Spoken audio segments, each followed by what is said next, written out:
Hello दोस्तों, plus one के YouTube के वीडियोस में आपका स्वागत है। दोस्तों, मेरा नाम है निकित शाह। दोस्तों, आज के इस वीडियो में हम लोग देखने वाले कैपेसिटर और बैटरी के बीच में डिफरेंस।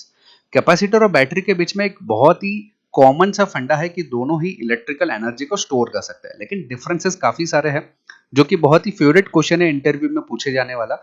तो इस वीडियो को अंत तक जरूर देखेगा। इसमें बहुत सारे मैंने डिफरेंसेस को टेक्निकली तौर पर समझाया गया है, और ये डिफरेंसेस अगर पसंद आते हैं तो वीडियो को लाइक और शेयर करना ना भूलिए वीडियो को, ठीक है। तो चलिए शुरुआत करते हैं डिफरेंसेस के बारे में। तो सबसे पहला जो डिफरेंस है दोनों के बीच में, वो है उनके सिंबल से।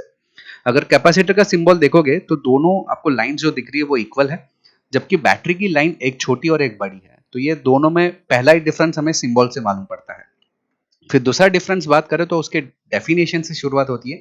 कैपेसिटर जो है वो पोटेंशियल एनर्जी को as form of electrostatic field के जरिए स्टोर करता है और बाद में सर्किट में रिलीज करता है। इसका मतलब क्या होता है कि जब भी उसको वोल्टेज दिया जाए तो यहाँ पर इलेक्ट्रोस्टैटिक फील्ड जनरेट होता है, जहां पे वो एनर्जी को स्टोर करके रखता है और जरूरत पड़ने पर डिस्चार्ज करता है, ठीक है। जबकि बैटरी के केस में ऐसा नहीं है। बैटरी में यहाँ पे आप देख सकते हैं कुछ केमिकल का प्रयोग किया है, जैसे कार्बन रॉड है, कुछ केमिकल है, और केमिकल की मदद से इलेक्ट्रिक जो इलेक्ट्रॉन्स होते हैं वो जनरेट किया जाता है और बाद में सर्किट में इसका इस्तेमाल किया जाता है। तो ये उसका डेफिनेशन के जरिए में उसका डिफरेंस समझ में आता है। इसके बाद उसके कंस्ट्रक्शन की बात करें तो कैपेसिटर का जो कंस्ट्रक्शन है उसमें दो प्लेट रहती है। दोनों प्लेट के बीच में आप देख सकते हैं, ये जो ब्राउन कलर दिख रहा है एक प्लेट है और ब्लू कलर में दूसरा प्लेट नजर आ रहा है, और दोनों प्लेट के बीच में एक इंसुलेटर लगाया जाता है कि दोनों प्लेट को सेपरेट रखने के लिए। जबकि बैटरी के केस में यहाँ पे एक एनोड रहता है, कैथोड रहता है, बीच में सेपरेटर रहता है, जहां पे करंट जो है फ्लो होता है, इलेक्ट्रॉन्स फ्लो होता है। इस तरीके से ये बैटरी का बिहेवियर है और ये इसका कंस्ट्रक्शन कुछ इस प्रकार से रहता है, ठीक है। इसके बाद उसके फंक्शंस की बात करें ना, कैसे चालू काम करता है। तो कैपेसिटर बहुत ही आसान तरीके से, यानी कि इसमें जब भी वोल्टेज अप्लाई किया जाए तो इलेक्ट्रॉन को स्टोर करने की काबिलियत है, ड्रॉ करता है या रिलीज करता है, यानी कि जरूरत पड़ने पर जो इलेक्ट्रॉन्स यहाँ पे जमा किए तुरंत एक साथ में रिलीज भी कर सकता है। बैटरी के केस में ऐसा नहीं। बैटरी जो है वो इलेक्ट्रॉन्स खुद बनाता भी है और रिलीज भी करता है, यानी कि भेजता भी है और वापस कलेक्ट भी करने की काबिलियत रहती है। तो ये बैटरी के फंक्शंस है, ओके। उसके बाद वर्किंग प्रिंसिपल की बात करें तो कैपेसिटर में जैसे ही वोल्टेज अप्लाई किया जाए, ये दोनों प्लेट्स पे इलेक्ट्रॉन जो है जमा होकर यहाँ पे एनर्जी स्टोर हो जाती है, और जैसे ही उसको समझो यहाँ पे बैटरी हटा के कुछ सर्किट में लगा दिया जाए तो तुरंत डिस्चार्ज भी हो जाता है। ये उसका वर्किंग प्रिंसिपल है। लेकिन बैटरी के केस में जो एनोड और कैथोड जो रहता है, उसमें ऑक्सीडेशन और रिडक्शन ऐसे दो चीजें रहती है, जहां से एक में से इलेक्ट्रॉन्स को बाहर निकाला जाता है और दूसरा जो इलेक्ट्रॉन्स को कलेक्ट करने का काम करता है। ये पॉजिटिव रहता है और ये एनोड जो है नेगेटिव साइड रहता है। ये इलेक्ट्रॉन्स को बाहर निकलता है जबकि ये इलेक्ट्रॉन्स को कलेक्ट करता है। इस तरह से उसका वर्किंग प्रिंसिपल है। ऑपरेशंस की बात करें, काम करने के तरीके की, तो कैपेसिटर जो है वो स्टोर कर सकता है इलेक्ट्रॉन्स को, जैसे कि आप देख पा रहे हैं नेगेटिव साइड से इलेक्ट्रॉन्स बाहर निकल रहे हैं और कैपेसिटर में स्टोर हो रहा है। जरूरत पड़ने पर वो डिस्चार्ज करेगा। लेकिन बैटरी जो है वो खुद इलेक्ट्रॉन्स बना भी रहा है और खुद ही भेज रहा है। तो ये उसके बीच में डिफरेंस है ऑपरेशंस के मामले में।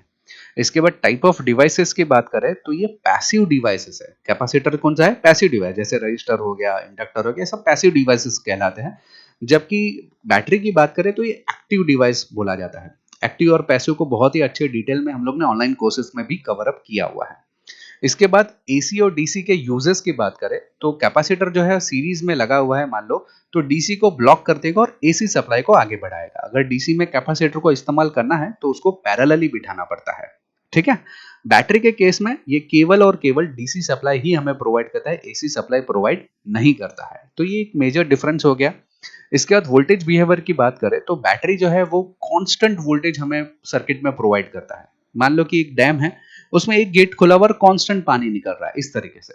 जबकि कैपेसिटर वैसा नहीं है, ये क्विक डिस्चार्ज है, यानी कि मान लो पानी भरा और कैपेसिटर को डिस्चार्ज की शुरुआत की तो ये डैम टूट गया ऐसा समझ लो, तो पानी एक साथ में पूरा बाहर। यहाँ पे पानी धीरे धीरे कांस्टेंट आ रहा है, जबकि यहाँ पे एक साथ में पूरा पानी बाहर आ गया। तो ये दोनों के बीच में एक बिहेवियर की बात करते हैं, कैपेसिटर और बैटरी के बीच में एक बहुत ही मेजर डिफरेंस है, ठीक है।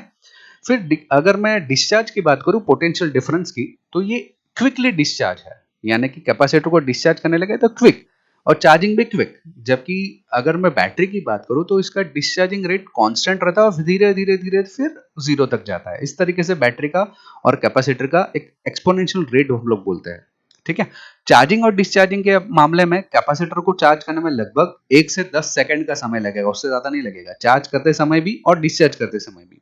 जबकि बैटरी के मामले में ऐसा नहीं है, उसकी कैपेसिटी पे डिपेंड करता है, 10 से लेकर 2 घंटा 3 घंटा लगता है चार्ज करने में, उतना ही चार्ज डिस्चार्ज करने में भी टाइम लगता है। तो चार्जिंग और डिस्चार्जिंग के मामले में बहुत ही ज़्यादा डिफरेंस है दोनों के बीच में।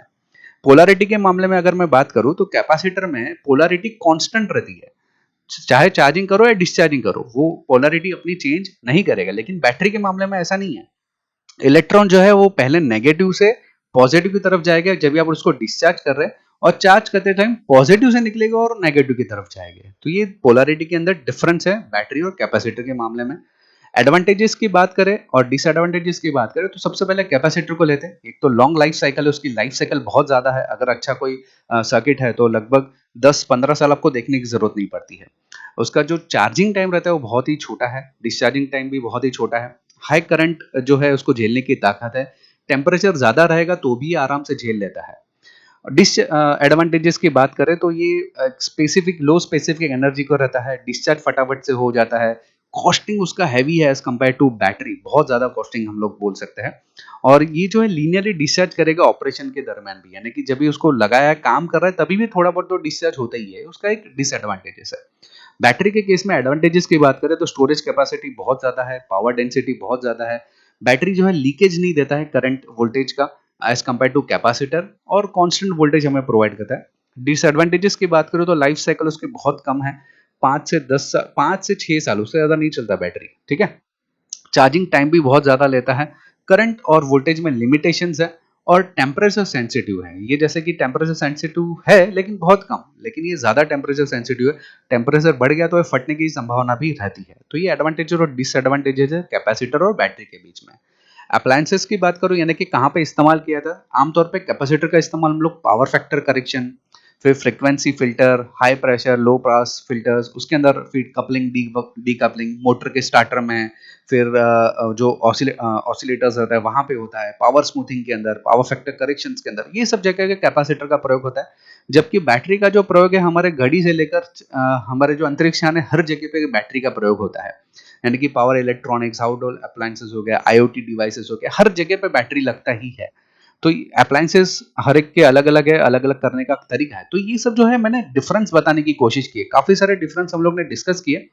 और भी ज्यादा अगर डिटेल चाहिए तो हमारे ऑनलाइन कोर्सेज में अवेलेबल है। ऑनलाइन कोर्सेज अगर बात करें तो electronics, electrical, computer hardware, laptop repairing, auto CAD जैसे कई सारे अनगिनत कोर्सेज हम लोग ने चालू कर दिए, जैसे कि आपको यहाँ पे पूरा लिस्ट नजर आ रहा है।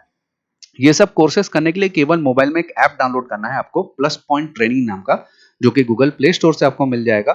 यदि आप लैपटॉप या कंप्यूटर से सीखना चाहते हो तो www.pluspointonline.com ये वेबसाइट में विजिट करके आप आसानी से ऑनलाइन कोर्सेज सीख सकते हो।